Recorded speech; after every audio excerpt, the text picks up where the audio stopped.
غزوہ خندق، غزوہ خندق کو غزوہ احزاب بھی بولتے ہیں۔ غزوہ خندق کے متعلق اللہ تعالیٰ نے سورہ احزاب میں، جو سورہ احزاب پڑھے نا، اس میں یہ آیت نازل فرمائی ہے۔ کیا کہا ہے اللہ تعالیٰ نے؟ یا ایھا الذین آمنوا اذکروا نعمت اللہ علیکم اذ جاءتکم جنودا فرسلنا علیہم ریحا وجنودا الم تروها وکان اللہ بما تعملون بصیر۔ اللہ تعالیٰ نے ان آیات شریفہ کی مکمل تفسیر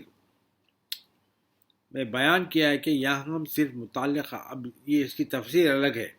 اب یہاں پہ اس سے ریلیٹڈ جو واقعہ ہے وہ بیان کر دیتا ہوں میں۔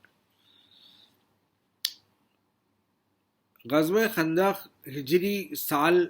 پنجم یعنی 5ویں سال دوران ماہ شوال میں واقع ہوا تھا۔ تاہم موسیٰ بن عقبہ نے زہری کے حوالے سے بتایا کہ غزوہ خندق کا واقعہ ماہ شوال چہارم ہجری میں گزرا تھا۔ امام مالک بن انس نے احمد بن حنبل کی زبانی موسیٰ بن داؤد کے حوالے سے اس سلسلے میں جو روایت پیش کی ہے اس میں بھی یہ بیان کیا گیا ہے۔ البتہ بیہقی بھی یہ کہتے ہیں کہ ان جملہ حضرات کے مراد سال چہارم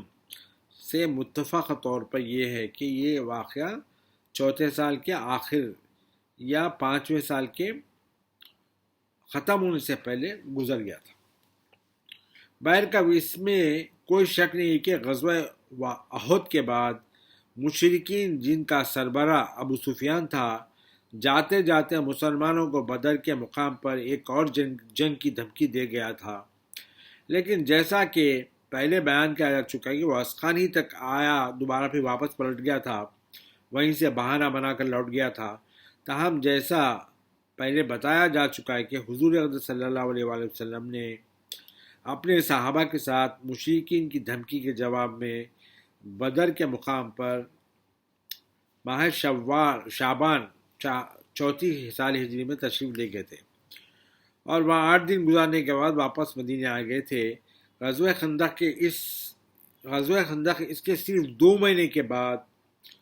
یعنی سارے چہارم کا واقعہ ہرگز نہیں ہو سکتا۔ نیز اسی سے یہ بات متحقق ہوتی ہے کہ غزوہ خندق ماہ شوال 5ویں سال ہجری میں گزرا تھا۔ غزوہ خندق کے وقوع پذیر کے بارے میں راویوں میں اختلافات کے باوجود یہ اب متحقق و مشہور ہو چکی ہے کہ اسی پر جمہور کا اتفاق ہے۔ غزوہ خندق کا واقعہ ماہ شوال سال پنجم ہجری میں گزرا تھا۔ ابن اسحاق غزوہ خندق کے بارے میں جملہ روایت کے ذکر کے بعد آخر میں یہی کہتے ہیں کہ حقیقت یہ ہے کہ شوال کے مہینے میں 5ویں ہجری میں گزرا تھا۔ اس کے بعد ابن اسحاق کہتے ہیں کہ ان میں سے یزید بن رومان نے عروہ وغیر نیز عبداللہ بن کعب بن مالک، محمد بن کعب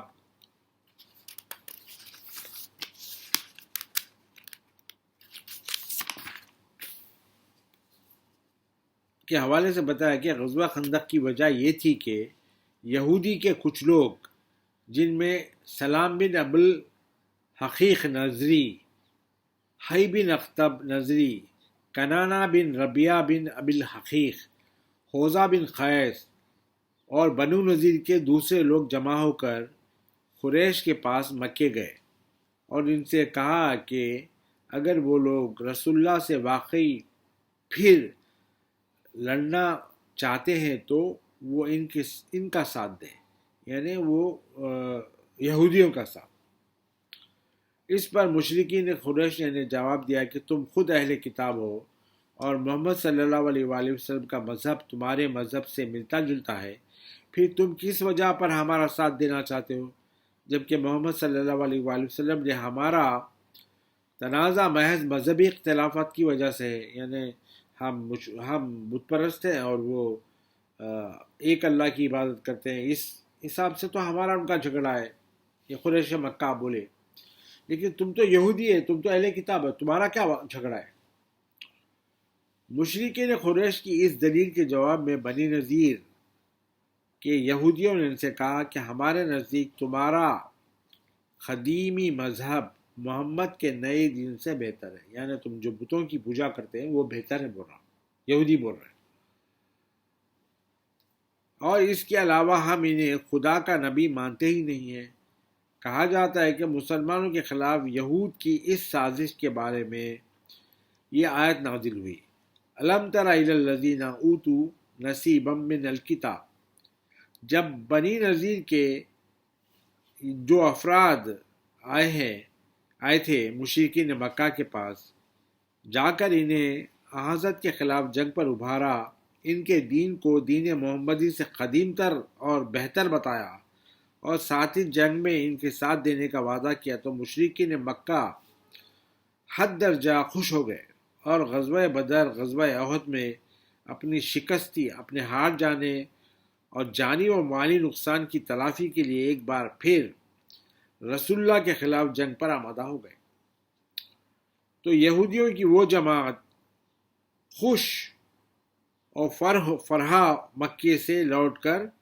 خیس اعلان کے علاقے قبیلے غطفان کے خلاف جنگ، قبیلے غطفان کے پاس آئی اور اسے بھی مسلمانوں کے خلاف جنگ پر راضی کر کے ان سے کہا کہ صرف وہی لوگ نہیں بلکہ بنی نذیر کے علاوہ دوسرے تمام قبیلے بھی ان کے ساتھ اس جنگ میں شریک ہوں گے۔ ان سے یہ بھی کہا کہ قریش مکہ کا ایک بڑا لشکر بھی ان کے پیچھے پیچھے اس جنگ میں شرکت اور ان کی مدد کے لیے آ رہا ہے۔ یہ سن کر یہ لوگ بہت خوشی سے مسلمانوں سے جنگ پر آمادہ ہو گئے، اور جب اس کے بعد مشرکین مکہ کا جیسا کہ ان یہودیوں نے کہا تھا ایک بھاری لشکر بھی وہاں پہنچ گیا، تو قبیلے غطفان کے قائد، جن میں سے عینہ بن حسن بن حذیفہ بن بدر کا تعلق غطفان کی ایک شاخ بنی فرارہ سے تھا، حارث بن عوف کا بنی مروہ سے،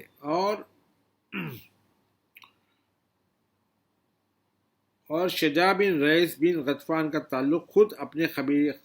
خاص قبیلے غطفان سے تھا۔ اچھی طرح فل اکوپڈ ہو کے آمونیشن کے ساتھ دوسرے تمام جنگی سازی سامان سے بھی لیس ہو گئے، تو ان کی پیروی میں ان کے قبیلوں کی دوسرے بہادر نوجوان جنگ میں آزمودہ کار سب لوگ ان کے ساتھ دینے کے لیے جمع ہو گئے۔ پھر یہ سب لوگ یہ یہودیوں جو مکے میں گئے تھے مشرکین کے پاس،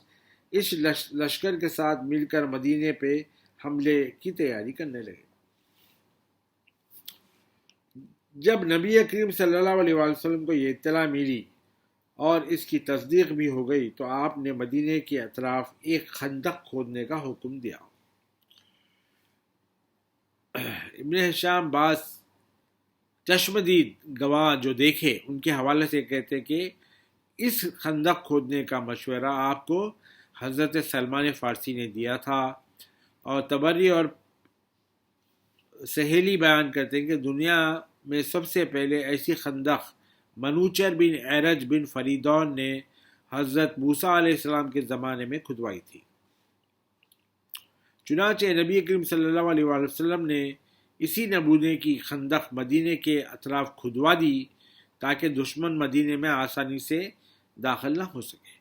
اور مسلمان اس کی جارجیت سے یعنی ان لوگوں کے ظلم سے محفوظ رہیں، جیسا کہ کئی روایات سے ثابت ہے۔ تمام جوان اور بوڑھے مسلمانوں کے علاوہ حضرت صلی اللہ علیہ وسلم خود بھی بنفس نفیس اس کام میں آخر تک شریک رہے۔ خندق کھودنے میں البتہ منافقین کا ایک گروہ اس کام میں ضعیفی کا عذر کر کے شریک نہیں ہوا۔ ویسے انہی میں سے کچھ لوگ دوسروں سے چھپ کر صرف کبھی کبھی رسول اللہ صلی اللہ علیہ وسلم کو دکھانے اور آئندہ الزام سے بچنے کے لیے تھوڑا سا کام کر لیتے تھے، کھودتے تھے تھوڑا، اور آپ صلی اللہ علیہ وسلم سے اجازت لیے بغیر ہی چلے جاتے تھے۔ کہا جاتا ہے کہ اللہ نے مندرجہ ذیل آیت میں اسی سلسلے میں نازل فرمائی تھی، انما المؤمنون الذین آمنوا باللہ ورسولہ فاذا استأذنوک لبعض شأنهم فإذن لمن شیئت منہم واستغفر لهم اللہ ان اللہ غفور رحیم۔ ابن اسحاق کہتے ہیں کہ مدینے کے مسلمان جب رسول اللہ کے حکم کے مطابق خندق کی کھدائی میں برابر لگے رہے۔ انہی میں ایک شخص جعیل نامی اتنی تندہی سے کام کرتا تھا کہ دوسرے لوگ اسے امرو کہہ کر اور کبھی زہر کے نام سے بلانے لگے تھے، تاکہ خود رسول اللہ بھی اسے انہی ناموں سے پکارنے لگے تھے۔ بخاری فرماتے ہیں کہ ان سے عبداللہ بن محمد معاویہ بن امرو نے حمید کے حوالے سے بیان کیا کہ جب رسول اللہ صلی اللہ علیہ وآلہ وسلم نے صحابہ کو کبھی صبح کی سردی سے کانپنے اور دھوپ میں پسینے، شرابور اور بھوکے پیاسے رہنے کے باوجود انتہائی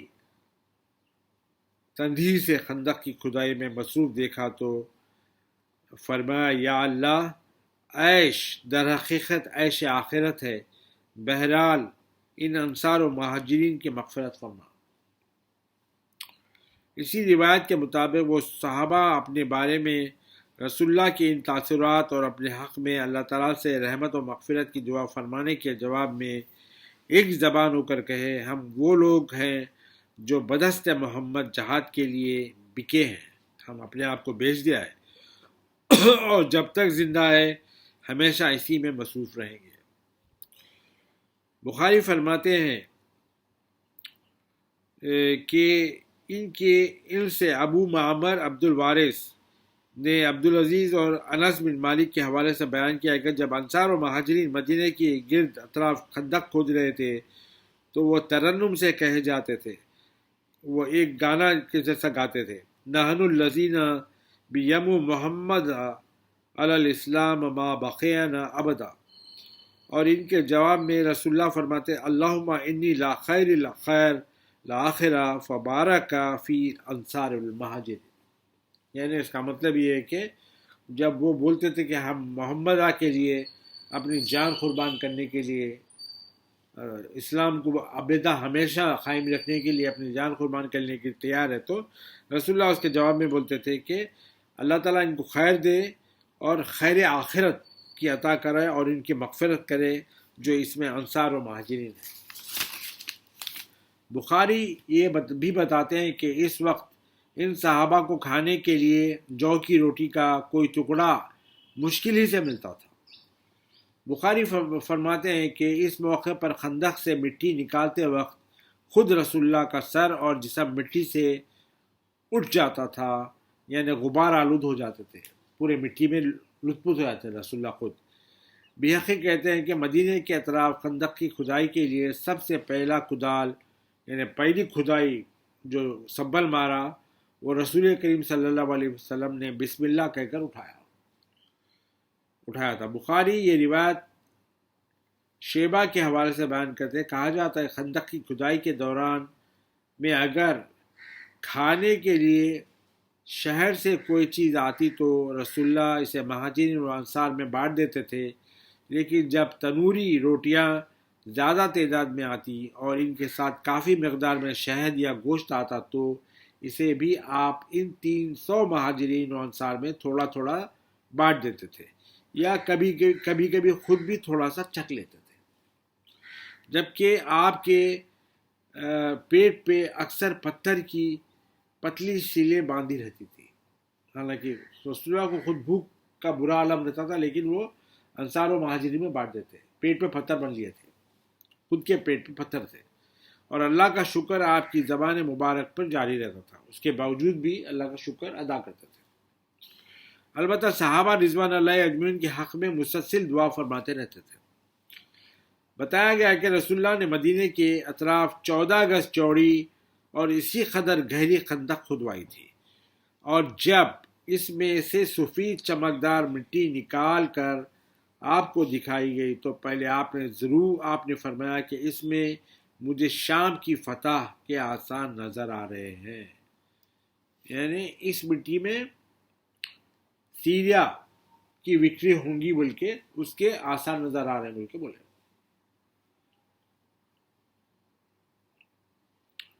اس کے بعد دوسری بار آپ نے فرمایا کہ اس میں جب مٹی نکال کے وائٹ چمکدار نکال کے دکھائے تو اس میں کسرا کے محلات کے آثار، یعنی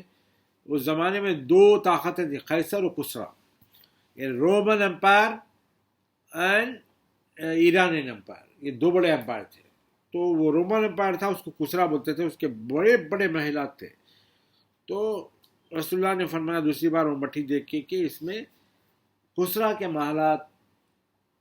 کیا آثار نظر آ رہے ہیں. اور تیسری بار آپ نے فرمایا اس میں فارس کی فتح کی نشانیاں، یعنی ایران امپائر کی وکٹری کے آثار نظر آ رہے ہیں. آخر میں تیسری بار فرمایا کہ اسی مٹی میں یمن و صنعاء کی مٹی کے آثار ہیں جنہیں مسلمان انشاءاللہ جلد فتح کریں گے. تاریخ گواہ ہے کہ آپ صلی اللہ علیہ وسلم نے کہ اس اقوال مبارک میں کس قدر سچائی پوشیدہ چھپی ہوئی تھی. مذکورہ والا خندق کی کامیابی سے اختتام پر رسول اللہ نے حضرت سلمان فارسی کے بارے میں، جنہوں نے اس خندق کی کھدوائی کا مشورہ دیا تھا، فرمایا سلمان میرے اہل بیت میں سے ہے اور میں ان کے حق میں دعا فرمائی تھی. البتہ منافقین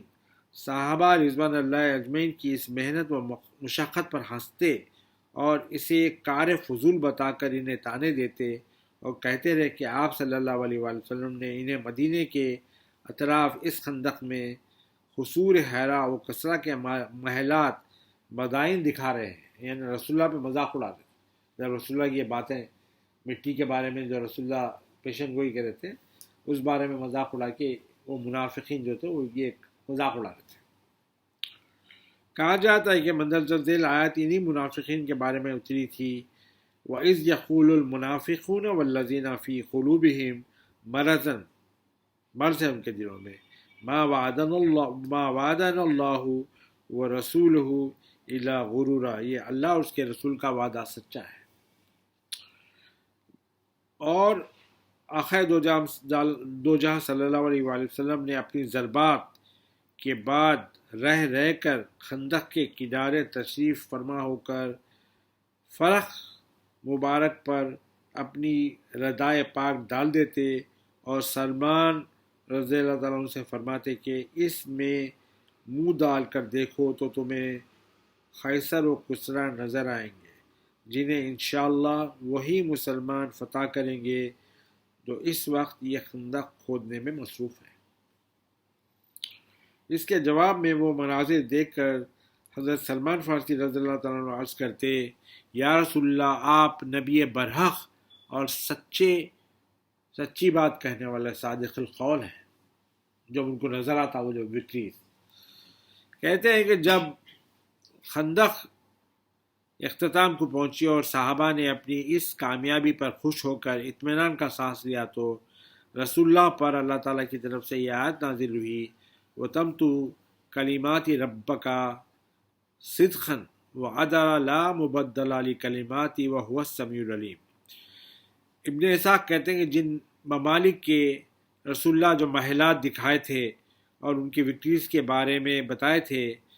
اور اس کے اطراف کے مناظر حضرت سلمان فارسی کو اپنی ردا، اپنی چادر مبارک میں اندر دکھائے تھے، وہ سب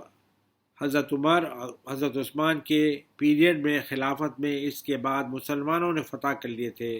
اور یہ سب کچھ اسی بشارت کا نتیجہ تھا جو خندق میں کھدائی کے وقت رب العزت نے رسول اللہ کو دی تھی. ورنہ ظاہر ہے کہ مسلمان اپنی بلند حوصلے کے باوجود اس بشارت کو ایمان کامل کے سہارے حق خود یقین سمجھے بغیر اتنی وسیع عریض طاقت ور سلطنت کیسا فتح کر سکتے تھے. یقیناً اسی بشارت کی بنا پر رسول اللہ نے ارشاد فرمایا تھا، ان اللہ زومی لی ارض المشارقہ والمغاربہ وسیلق امتی ما زوی لی منہا، یعنی اللہ تعالیٰ اس زمین کے کچھ مشرق و مغرب حصے مجھے بخشے ہیں، یعنی امت کو بخشے ہیں، رسول اللہ کو بخشے ہیں،